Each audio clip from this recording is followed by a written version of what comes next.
अस्सलामुअलैकुम नाज़रीन मोहतरम, कंसेप्चुअल साइंस यूट्यूब चैनल में आप तमाम दोस्तों को खुशामदीद पेश है।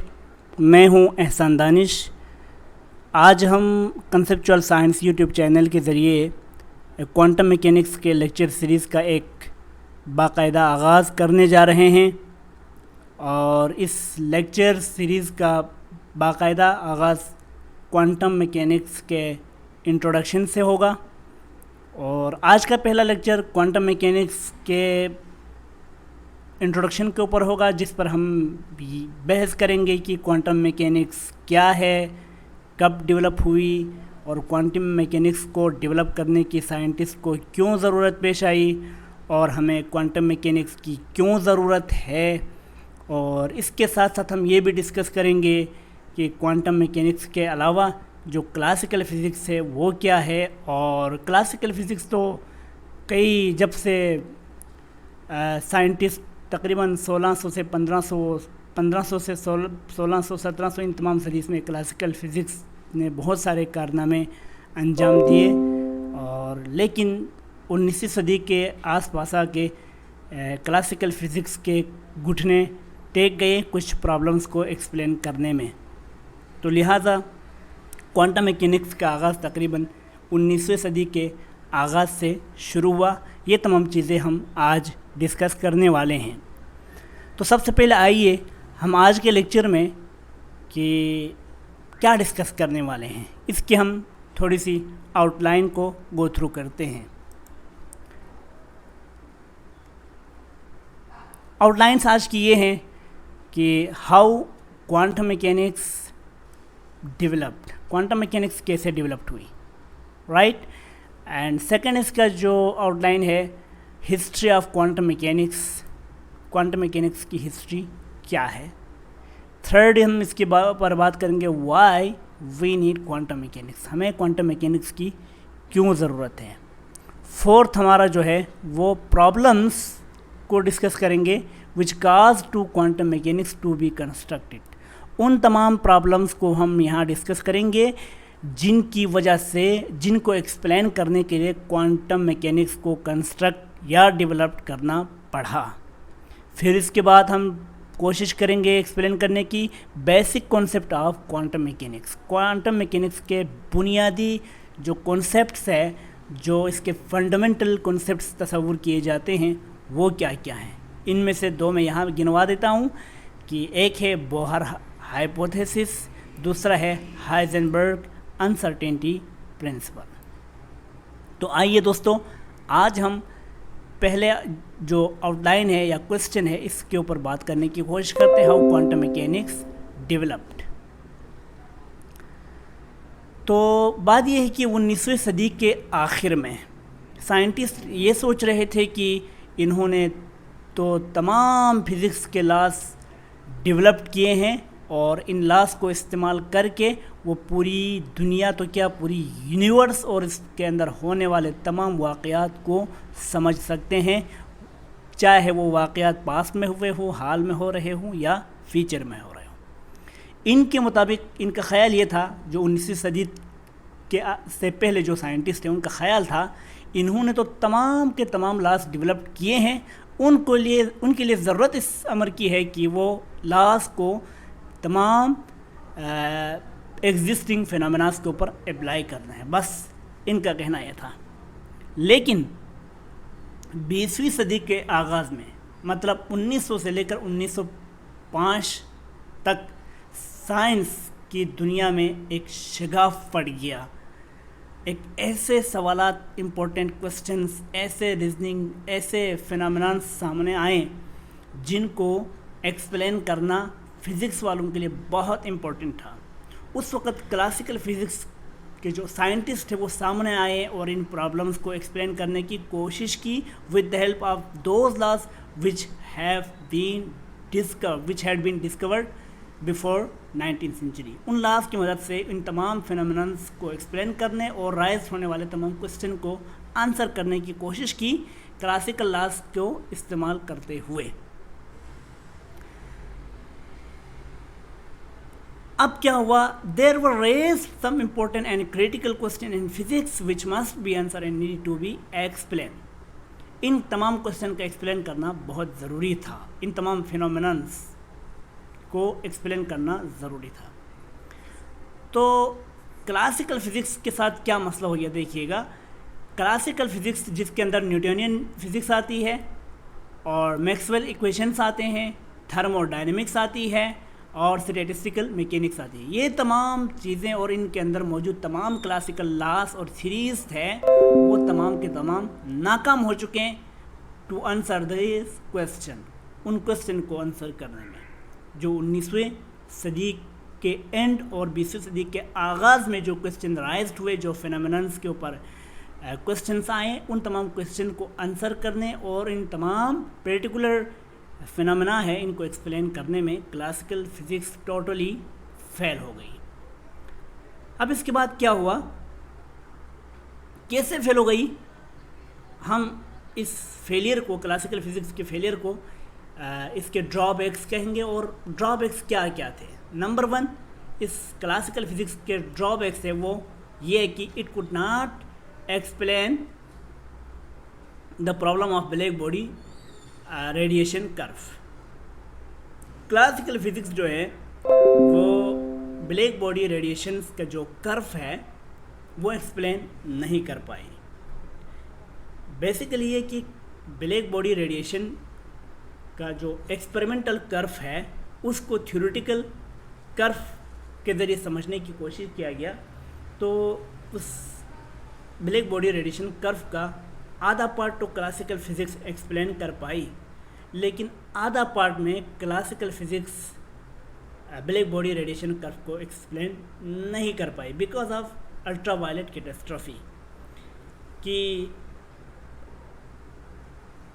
कुछ part of black body radiation curve जो एक्सपेरिमेंटल कर्व से वायोलेट कर रहा था, तो यानी कि यहाँ पे एक गैप आ रहा था कि एक्सपेरिमेंटल कर्व और थ्योरेटिकल कर्व के दरमियान। एक्सपेरिमेंट से जो हमें कर्व मिला और थ्योरी जो क्लासिकल फिज़िक्स की जो थ्योरी है वो जो हमें कर्व दे देती है, इन दोनों में एक वायोलेशन पैदा हो गई। तो वो वायोलेशन क्यों पैदा हो गई वो एक्सप्लेन नहीं कर पाई क्लासिकल फिज़िक्स।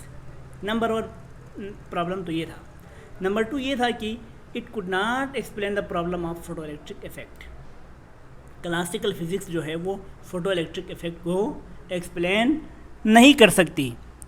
अब सवाल ये पैदा होता है कि फ़ोटो इलेक्ट्रिक इफेक्ट क्या है। फ़ोटो इलेक्ट्रिक इफेक्ट ये है कि जब लाइट या फोटोन किसी मेटल के सरफेस के ऊपर गिरते हैं या स्ट्राइक करते हैं तो वहाँ से फ़ौरन इन फॉर्म ऑफ स्पार्क जो है शुआओं की तरह इलेक्ट्रॉन खारिज हो जाते हैं। अब इस इलेक्ट्रॉन के अखराज में क्यों खारिज होते हैं, इसके पीछे क्लासिकल फिज़िक्स का पॉइंट ऑफ व्यू ये था कि चूँकि लाइट वेव है, लाइट फोटोन की शक्ल में या वेव की शक्ल में आती है और मेटल के सरफेस पर टकराती है, और काफ़ी वक्त गुजरने के साथ साथ जब बहुत सारे फोटोन्स वेव की फॉर्म में इलेक्ट्रॉन को टकराएंगे इसी हिसाब से इलेक्ट्रॉन को एनर्जी मिलती जाएगी। जब इलेक्ट्रॉन को ज़्यादा एनर्जी मिलेगी तो इलेक्ट्रॉन मेटल के सरफेस से इमिट हो जाएगा। और क्लासिकल फिज़िक्स का कहना है कि इलेक्ट्रॉन की इमिशन होने और लाइट के स्ट्राइक मेटल के सरफेस पर स्ट्राइक होने और इलेक्ट्रॉन के इमिशन होने के दरमियान कुछ वक्त लगेगा, क्योंकि वेव्स से इलेक्ट्रॉन को एनर्जी लेने में थोड़ा वक्त लगेगा। लेकिन एक्सपेरिमेंटली ऐसा कुछ नहीं था। एक्सपेरिमेंटली ये था कि जो ही light with the about the threshold frequency के साथ जब किसी मेटल के सरफेस पर टकराती हैं तो इलेक्ट्रॉन फ़ौरन रिलीज़ होते हैं मेटल के सरफेस से। अब क्लासिकल फिज़िक्स का जो पॉइंट ऑफ व्यू था ये तो यहाँ पर रॉन्ग साबित हुआ। तो अब फ़ोटो इलेक्ट्रिक इफेक्ट को मज़ीद एक्सप्लेन करने की ज़रूरत थी। और क्लासिकल फिज़िक्स का जो थर्ड पास ड्रॉबैक था वो ये कि it could not explain the hydrogen atom. Hydrogen atom को एक्सप्लेन नहीं कर पाए। हाइड्रोजन एटम बाकी एटमों को तो रखें, इवन हाइड्रोजन एटम जिसके अंदर एक ही इलेक्ट्रॉन और एक ही प्रोटॉन है उसको एक्सप्लेन नहीं कर पाई। बहुत सिंपल एटम है, इसको एक्सप्लेन नहीं कर पाई। क्या एक्सप्लेन नहीं कर पाई? क्लासिकल फिजिक्स के अंदर मैक्सवेल थ्योरी ये कहती है जब कोई चार्ज पार्टिकल एक्सेलरेट करता है कहीं पे भी तो वो एनर्जी रिलीज़ करता है, राइट। अब आपको पता है इलेक्ट्रॉन न्यूक्लियस के गिर्द सर्कुलर ऑर्बिट में एक्सेलरेट करता है, तो चूंकि इलेक्ट्रॉन चार्ज पार्टिकल है, तो जब इलेक्ट्रॉन चार्ज पार्टिकल है तो एक्सेलरेट करते हुए इलेक्ट्रॉन को एनर्जी रिलीज़ करना चाहिए। जब इलेक्ट्रॉन एनर्जी रिलीज़ करेगा तो कुछ वक्त गुजरने के साथ साथ इलेक्ट्रॉन की एनर्जी में कमी आएगी। जब इलेक्ट्रॉन की एनर्जी में कमी आएगी तो इलेक्ट्रॉन को टुवर्ड्स द न्यूक्लियस अंदर की तरफ आना पड़ेगा। जब इलेक्ट्रॉन अंदर आता जाएगा एनर्जी लूज़ करता जाएगा, अंदर आता जाएगा, इवन यहाँ तक कि एक वक्त आएगा इलेक्ट्रॉन को न्यूक्लियस में गिरना चाहिए। अब जब इलेक्ट्रॉन न्यूक्लियस में गिर गया तो क्या होगा?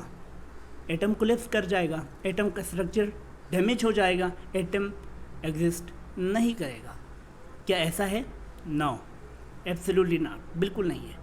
एटम स्टेबल है, एटम का स्ट्रक्चर बरकरार है, इलेक्ट्रॉन कभी न्यूक्लियस में गिरा ही नहीं। तो इसका मतलब क्या?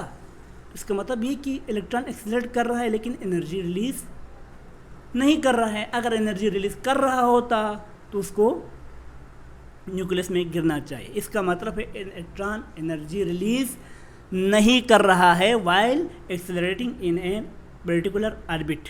हाँ, एनर्जी रिलीज़ करेगा अकॉर्डिंग टू क्वांटम मैकेनिक्स या बोहर थ्योरी के मुताबिक कि इलेक्ट्रॉन उस वक्त एनर्जी गेन या रिलीज़ करेगा जब वो किसी एक पर्टिकुलर ऑर्बिट से जंप करके दूसरे ऑर्बिट में जाएगा या मूव करेगा। उस वक्त इलेक्ट्रॉन एनर्जी रिलीज़ या एनर्जी इमिट कर सकता है। अगर टॉप एनर्जी लेवल से नीचे एनर्जी लेवल में आएगा तो इलेक्ट्रॉन एनर्जी रिलीज़ करेगा, अगर निचले एनर्जी लेवल से ऊपर वाले एनर्जी लेवल में जाएगा तो इलेक्ट्रॉन को एनर्जी गेन करना पड़ेगा। और वो जो इलेक्ट्रॉन एनर्जी रिलीज़ करता है या इमिट क्या ऑब्जॉर्व करता है वो h म्यू इलेक्ट्रॉन एनर्जी के बराबर होगी, राइट। तो ये था ड्रॉबैक ऑफ क्लासिकल फिज़िक्स जो कि क्लासिकल फिज़िक्स एक्सप्लेन नहीं करती थी। और इसका फोर्थ जो ड्रॉबैक है वो ये है कि it could not explain the phenomena of quantum effect. Quantum effect जो है वो एक्सप्लेन नहीं कर पाती। जब कोई फोटोन किसी इलेक्ट्रॉन से टकराता है तो वो वहाँ स्कैटरिंग पैदा होती है। आफ्टर द स्कैटरिंग जो इनकमिंग फोटोन और आउटगोइंग फोटोन की वेवलेंथ में चेंजेस आ जाती हैं। वो वेवलेंथ में चेंजेस क्यों आ जाती हैं? This was a big question which could not answered by the classical physics, और इस चीज़ को एक्सप्लेन किया गया क्वांटम मैकेनिक्स के ज़रिए। तो इन तमाम चीज़ों को आंसर करने के लिए एक नई थ्योरी या नए लॉज की ज़रूरत थी कि इन तमाम क्वेश्चन को भी आंसर किया जाए और बाकी तमाम साइंस के या फिज़िक्स के लॉज को भी मतलब इन तमाम नए आने वाले थ्योरी या लॉज से प्रूफ किया जा सके। तो लिहाजा ऐसी कौन सी फिज़िक्स ऐसी एक नई थ्योरी की ज़रूरत पेश आई जिसको हम नाम देते हैं क्वांटम मैकेनिक्स। और क्वांटम मैकेनिक्स 1900 से लेकर 1905 के दरमियान जो है डिस्कवर हुई। और क्वांटम मैकेनिक्स यूँ तो हर कोई कहता है कि बहुत ही टफ सब्जेक्ट है, बहुत ही खुश्क सब्जेक्ट है, एब्स्ट्रैक्ट सब्जेक्ट है, उसमें बकवास की बातें हैं। अक्सर लोगों का कहना है बकवास की बातें हैं, इसका कोई हमारी डेली लाइफ से कोई ताल्लुक़ नहीं है। भाई मैं तो कहता हूँ क्यों नहीं है। क्वांटम मैकेनिक्स आजकल क्वांटम कंप्यूटर्स आए हैं, आपके इलेक्ट्रॉनिक्स डिवाइसेस जो है वो क्वांटम मैकेनिक्स के लॉस और इनके थ्योरीज़ के बेस पर कंस्ट्रक्ट किए गए हैं। क्वांटम के जो प्रिंसिपल्स और लॉस है उनको फॉलो करते हुए आपके बहुत सारे मशीनरीज़ या इंस्ट्रूमेंट्स मार्केट में आ चुके हैं और वो जिस प्रिंसिपल पर काम करते हैं वो basic principles of quantum mechanics होते हैं। तो क्वांटम मैकेनिक्स को मज़ीद हम एक्सप्लेन करेंगे अगले लेक्चर्स में। तब तक के लिए इजाज़त चाहता हूँ। अल्लाह हाफिज़। अल्लाह निगहबान। अपना ख्याल रखिएगा और वीडियो पसंद आई तो लाइक कीजिएगा, चैनल को सब्सक्राइब कीजिएगा और अपने दोस्तों तक शेयर कीजिएगा। Thank you so much.